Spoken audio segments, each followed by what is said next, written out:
শ্রাবণ মাসের দ্বিতীয় সোমবার।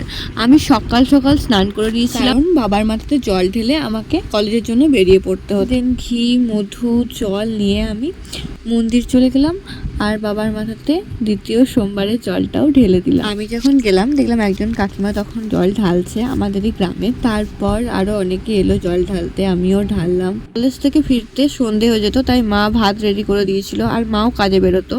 তো মা একদম রান্নাটা সেরেই ফেলেছিল। মায়ের হাতের এই অপূর্ব সুন্দর রান্না খেয়ে আমি পেখম রানীকে নিয়ে বাস স্ট্যান্ড অব্দি চলে এসেছিলাম এবং আজকেও আমি বাসে করেই শিউরি গেছিলাম আর উইন্ডো সিটও পেয়ে গেছিলাম। আর বর্ষাকালে তিলপাড়াটা দেখতে অপূর্ব লাগে, কারণ ফুল জল থাকে, তার মধ্যে যদি এরকম হালকা মেঘলা হালকা রোদ্দুর করে থাকে তো খুবই সুন্দর। অ্যাজ ইউজুয়াল এই অফিস টাইমে এই জায়গাটা প্রচন্ড ভিড় হয়, হাঁটার জন্য দাঁড়িয়ে দাঁড়িয়ে যেতে হয়। হাতে দেখলাম কিছুটা সময় আছে, তাই আপাতত ঢুকে কিছু প্রোডাক্ট কেনার ছিল, কিনে নিলাম। দেন এখানে কাজ মিটে যাওয়ার পরে ক্লাস এবং লাইব্রেরি দুটোই গেলাম।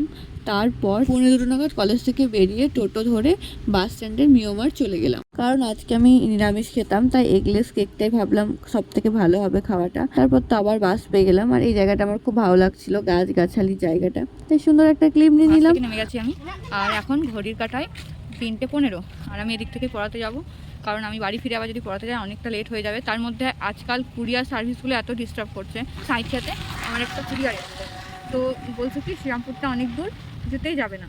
What is this? মানে আমি আজ বাইরে আছি বলে না হয় যেতে পারবো ওদিক থেকে, আমার তাও অনেক কষ্ট হবে পড়িয়ে তারপরে আবার সাঁইথিয়া যাওয়া ইস মানে নট ইজি। বাট আমার ঠিক আছে, বাট যারা যেতে পারবে না আর অলরেডি পে করা থাকবে তো একটা হেফাজত হয়ে যাবে।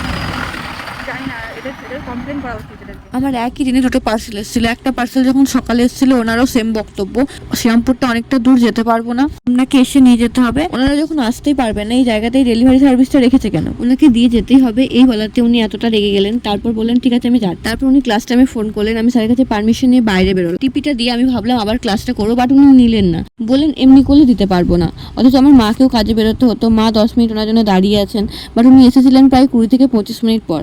তো এই ছিল ওদের বাজে সার্ভিস। কমপ্লেনের উপায়টা কেউ একটু বলবেন। আমি যখন পড়াচ্ছিলাম এদিকে বৃষ্টি শুরু হয়ে গেছিল আর আমি একটু ম্যাগিও পেয়ে গেছিলাম স্টুডেন্টদের বাড়িতে।